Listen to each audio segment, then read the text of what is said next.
For anyone listening to you, it seems like almost there is no acknowledgement of the huge public anger that ousted your mother, the decades of repression that burst onto the streets.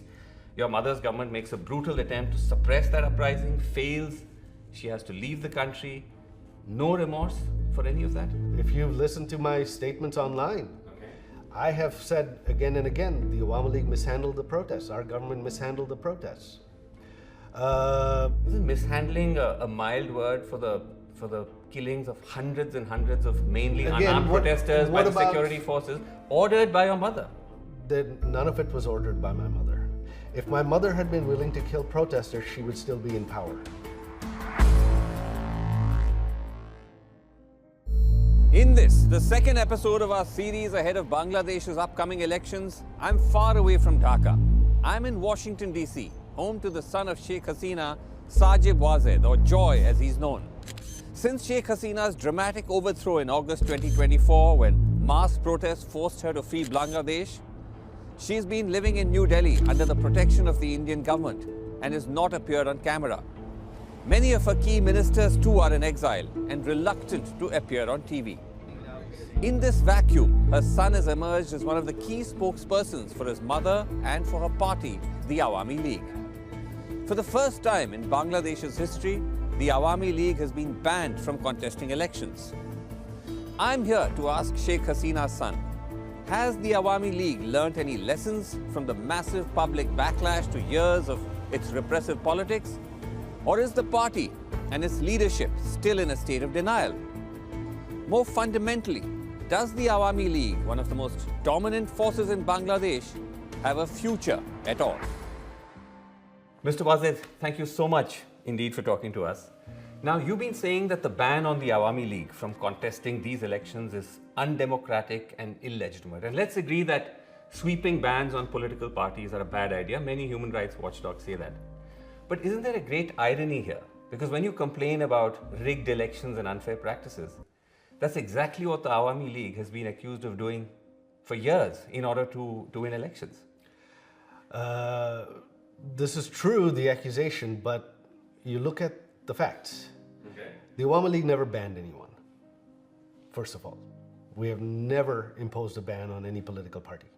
It was a court decision, it was an appeal from a third party that upheld that Jamaat's constitution conflicted with our constitution. You're referring to the ban on the Jamaat-e-Islami, which is one of the major political parties in Bangladesh. Yeah, but the Awami League government never officially banned Jamaat. Okay, you didn't ban anybody, but at the same time, and this is just one of many different sources I'm going to cite, Human Rights Watch says that the Hasina-led government has effectively captured key institutions, including the Election Commission.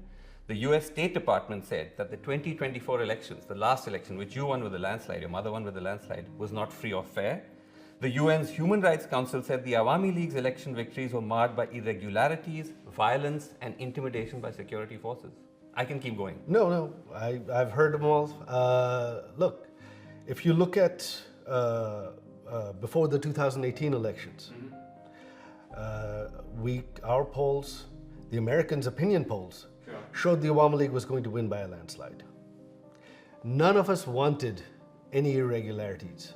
There were people in the administration that took it upon themselves. My mother and I, from the party side, we were furious. We wanted a clean election because we were going to win anyway. Our opinion polls, I myself run our polling for our party. We polled 160 constituencies. Right. In those 160 constituencies, which were the battleground out of 300, our minimum margin of victory was 30%. So there was absolutely no reason. Now the 2024 elections, there was no rigging. Now unfortunately, our opposition decided to boycott. No, but hold on. The argument could be the opposition was boycotting because of the climate. The environment was such that it wasn't free and fair. They were saying that these were marred by violence, intimidation by security forces. The Election Commission has been captured by your mother's government. Those are very serious charges. The Election Commission was nominated and selected from a committee, not by our government. If you look at what's happening now, why are these same observers not saying anything? You have the elections with the major party banned. Yes. You've got now evidence is coming out online of postal ballots, hundreds of postal ballots being stuffed. So actually, Why some are of these bodies have questioned the ban. They have critiqued the ban. But as I said, that doesn't take away from the fact that the Awami League's own record when it comes to elections is marred not just by irregularities. These are serious malpractices. But I want to move on. I want to come back to the ban because one of the reasons for the ban is the government says you're inciting violence in these elections, and that's true, isn't it? Because you've said in interviews that we will not allow elections without the Awami League to go ahead. We will do whatever it takes. If the government's crack down on our protests, then it's going to lead to violence. I'm warning of it. Right. You stand by this? But yes, well, when you push someone into a corner, what's going to happen? We don't want violence. We're not even being allowed to protest. So what violence is the Awami League committing right now? I'm talking about the threat. Yes, I understand.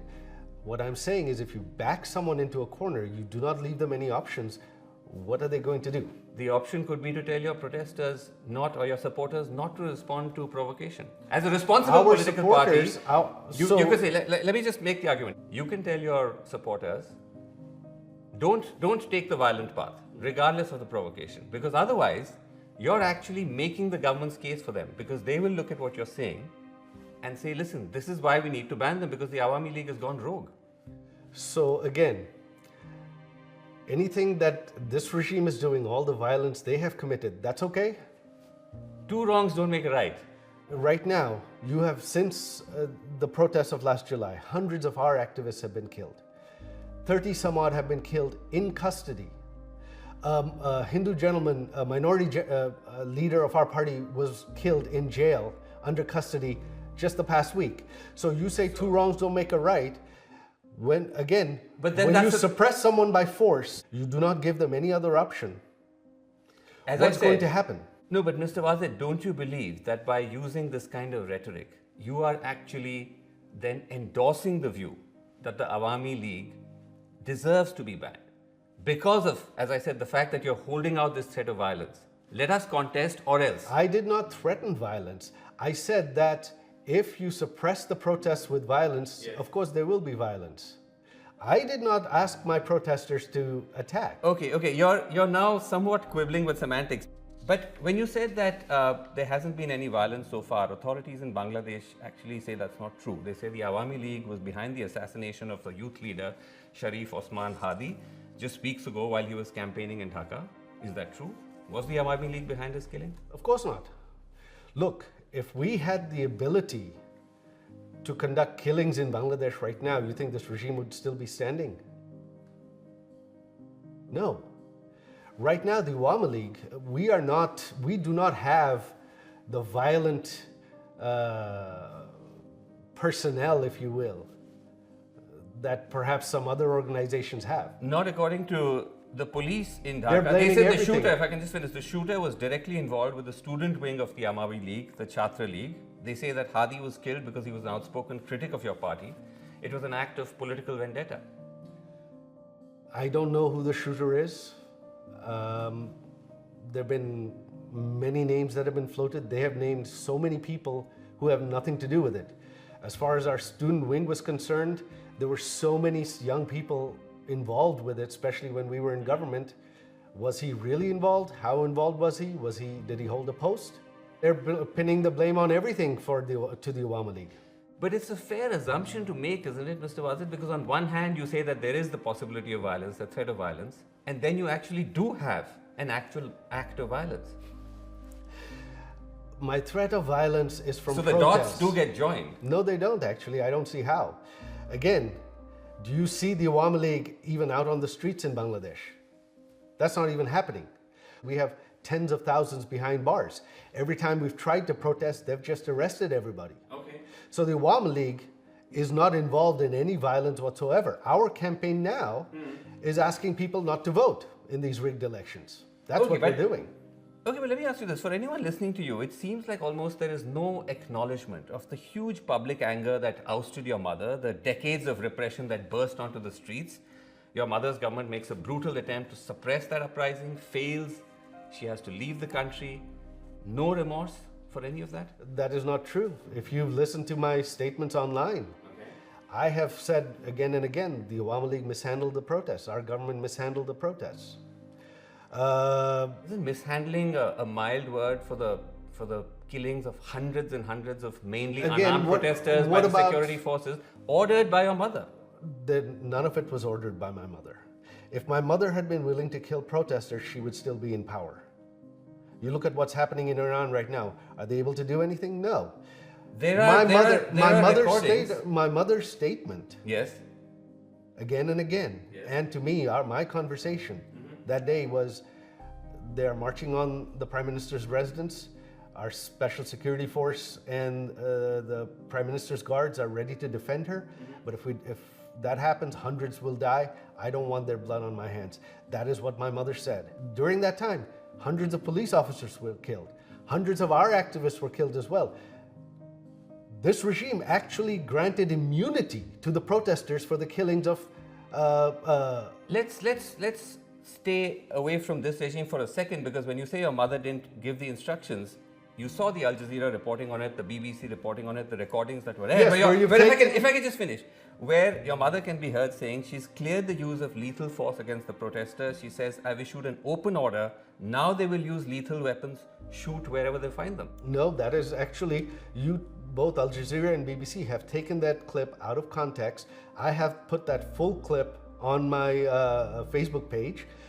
She says she orders for the arrests of protesters and lethal force to protect property and life against militants. There were militants involved in it. There are videos online of civilians with weapons.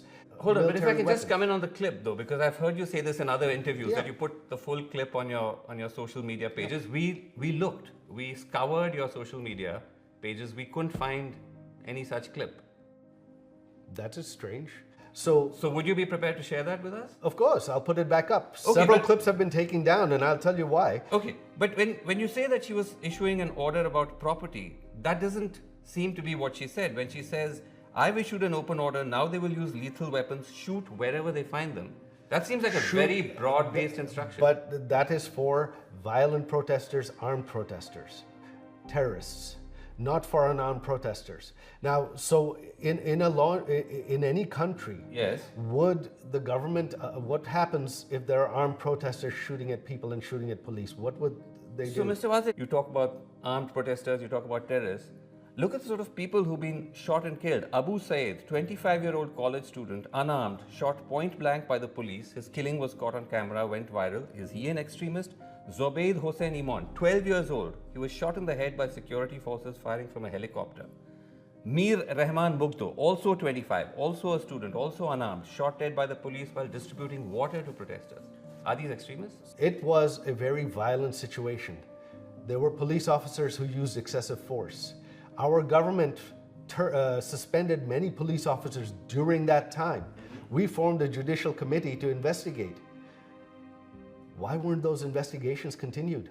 Would you be willing to apologize to the families of all of these protesters, including Zobaid Hossein Iman, Mir Rahman Mugdo, Abu Saeed? Would you be willing to apologize to My the mother families? met with Abu Saeed's family right after it happened.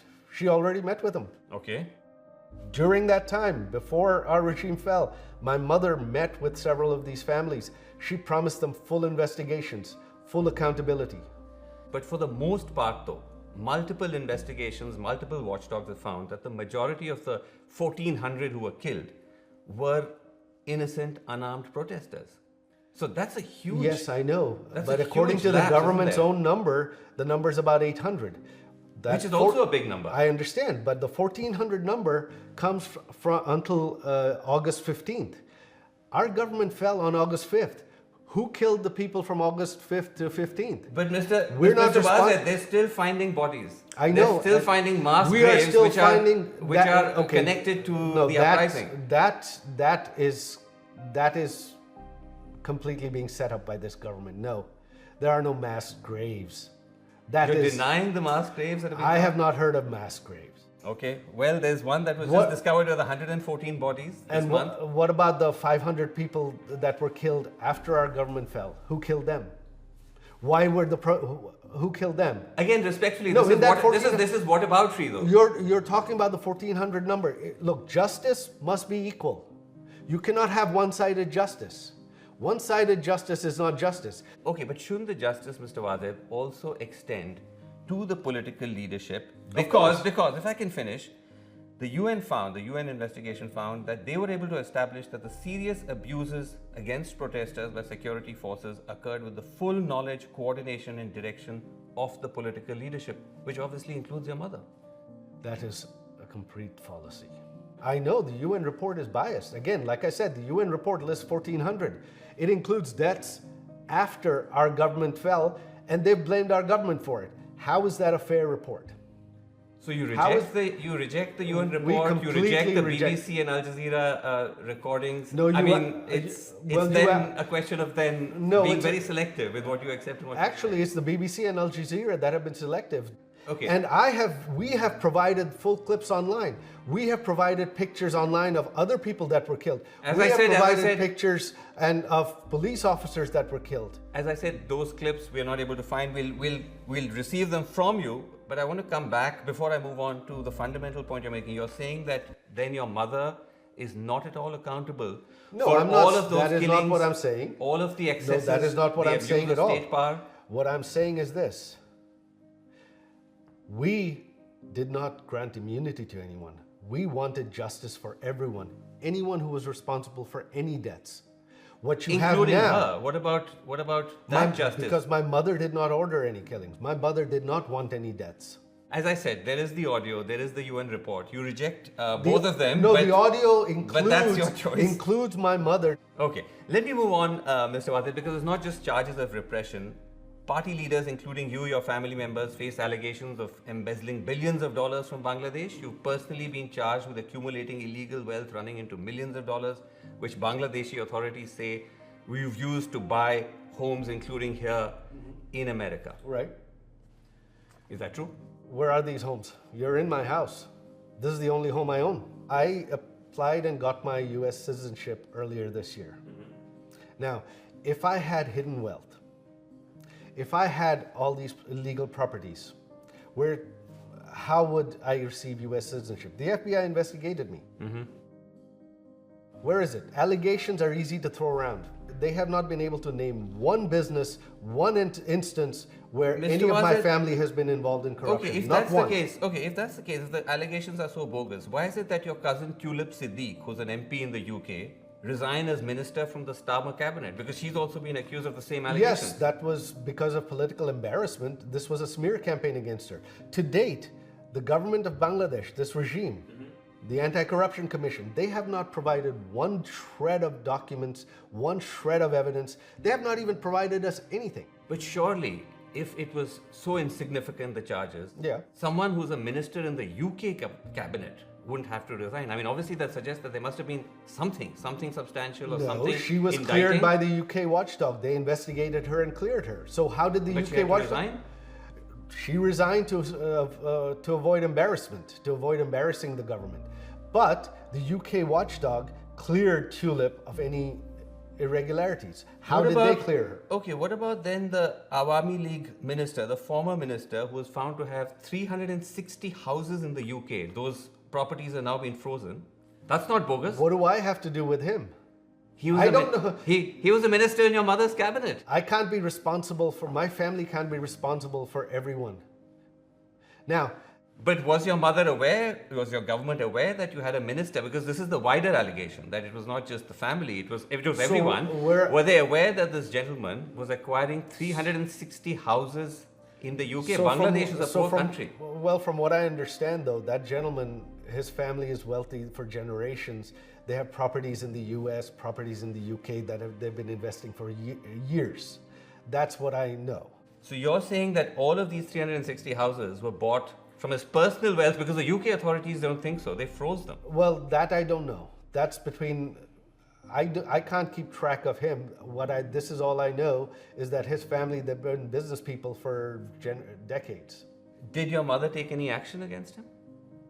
We didn't know of these allegations until now. The allegations actually surfaced when you were in office, when your government was in office. The first reporting on it came out before the July uprising? It came out towards the end of 2023 and early 2024. Unfortunately, I don't know anything about that, so I can't really answer on that. But doesn't that concern you, though, that when you look at this sort of evidence, it does suggest that there was arguably very high-level corruption within your mother's government? Again, were there corrupt people there? Probably. But in any country, corruption 100% is impossible to control. We did try. We brought many people to justice. But again, my mother was focused on development. Okay, let me ask you about something else, Mr. Wazed, which is another big emerging story, which is to do with the worsening tensions between India and Bangladesh, two otherwise friendly countries. And the main trigger is your mother's presence in India, where she's now been for 1.5 years. Bangladesh wants India to extradite her because of the charges she faces. India has so far said no. Surely this is an untenable position. Is there a plan B? Plan B to what? To the fact that your mother is in India, how long that's going to be possible for her to stay there? Because I'm assuming that wasn't the first option, that she was going to end up staying there the whole time. No. India was meant to be a transit point, if I'm not mistaken. No, that's a misconception. No, India is actually the safest country in the world for her. So the idea from the beginning was for her to just remain in India throughout? Look, this was not a planned situation anyway. This happened on the spur of the moment. Okay. India was the best safe haven for her. My mother wants to go back home. She wants to retire. She doesn't want to live abroad. But I'm saying that's not an option, obviously, at the moment. No, not at the moment. It will be at some point. But I'm saying that the time when you actually came, or when she came to India, the reporting was that she was looking for a safe haven in a country that would be less geopolitically sensitive than India, because her presence in India obviously escalates frictions with Bangladesh. And was the reason why she ended up staying there because no other country wanted her because of all these accusations, because of all the charges? No. My mother has not made. We have not made any attempt for my mother to move anywhere else. That's not an issue at all. India is the safest country in the world for her, but the tension isn't because my mother is there. The tension is because the rise of terrorism. The Yunus regime has released all convicted terrorists from jail. And India is concerned about terrorism on its eastern border. Pakistan has been given a free hand inside India. Actually, Mr. Wazed, the tensions are because Bangladesh is accusing your mother of making incendiary statements while on Indian soil. So that's a huge point of friction between both countries. So you're as just one reason. The number two reason is the fact that India is refusing to extradite her. Right. So I'm saying those are major triggers. I know. So you're saying basically the Yunus regime is complaining that my mother is using her freedom of speech. They're so worried about my mother making statements. They're so afraid of them. Huh? I'm talking about the diplomatic friction between both countries. Right. And the reason I ask you this is because at the end of the day, this is realpolitik. And do you think it's tenable for India to withhold the extradition request indefinitely? Because ultimately governments change. The Indian government is already doing outreach with potential new rulers in Bangladesh. So there may come a time when they say, listen, we're not able to sustain this anymore. An extradition request involves a judicial process. In order for that to happen, the conviction has to be proven the evidence has to be provided in Indian court. And the regime in Bangladesh does not have any evidence against my mother. The conviction was a sham. It was rushed through. You're now talking about the conviction of your mother. She's been sentenced to death by a judicial proceeding in Bangladesh. Right, which was a sham proceeding. My mother was not even allowed to appoint her own lawyers. And the laws were changed, which this regime, in order to enable that trial, without parliament you cannot change laws. On the extradition process, the underlying judicial process has to follow due process. Without that, there can be no extradition. But ultimately, as you know, Mr. Wazed, these are also political calls, because when she came to India and she ended up staying there, that was a political decision of the government to allow her to do that. And I'm saying that politics is a fluid beast. Well, the reality can change. And I'm simply asking you that, is there a plan B? Actually, no. We are that confident in India. India has due process. India is not a kangaroo republic, a banana republic like Bangladesh is right now, and they will not extradite my mother. Are you saying you've been given an assurance by India? No, I'm not saying I've been given an assurance, but I know the judicial process. I spent 13 years of my life in India. Okay. India is a country of laws. Okay, let me end by asking you, is there a future for the Awami League in Bangladesh? Of course there is. The Awami League's not going anywhere. It's the oldest and largest party. Our vote share is 40-50%. What do you think? The 40-50% of the people are just going to stop supporting it? And in a country of 170 million people, you're talking about 60-70 million voters that are Awami League voters. You think they're just going to stop supporting the Awami League? I asked because you indicated that your mother is planning to retire from Yes. politics. So after this, I mean, if she was ever able to go back to Bangladesh, she's not going to be in the political space anymore? No, she's old. My mother's elderly. This was going to be her last term anyway. She wanted to retire. So this is in a sense the end of the Hasina era? Possibly, yes. Okay. So you're saying that if the Awami League does get a chance to re-enter Bangladesh politics, it'll be without her? Yeah. Interesting. Awami League is a political party. It's the oldest party. It's been around for 70 years. It will continue with or without her. No one lives forever. Why should young Bangladeshis, Mr. Wazed, many of whom were part of the uprising that ousted your government from power, ousted your mother from power, why should they trust your party? Then why don't we put it to a fair vote and let the people of Bangladesh decide? For 17 years, the development the Awami League provided, the stability and security the Awami League provided, the freedom, the stop to terrorism that the Awami League provided Right. was unprecedented in Bangladesh's history. This is one fact that no one can deny, that the economic development, security and stability during my mother's 17 years was unprecedented in Bangladesh's history. I mean, if that was the case, then why would the people have taken to the streets to oust her? Surely there was something deeply wrong. But I leave you with that because you're saying that the Awami League is still the best antidote for the chaos of Bangladesh. There is undeniably going to be chaos after a revolution, but whether you are the cause for it or the cure is Well, something that you will agree is a matter of debate. Look, 17 years, did our government make mistakes? Did our people in our government commit excesses? Yes. Right. I myself wasn't happy about many of them. I personally feel there were people in our government that should have been held accountable that weren't. Isn't that possible? But again, no, because look at the past 1.5 years, what do you have? Things are much, much worse. The economy has crashed.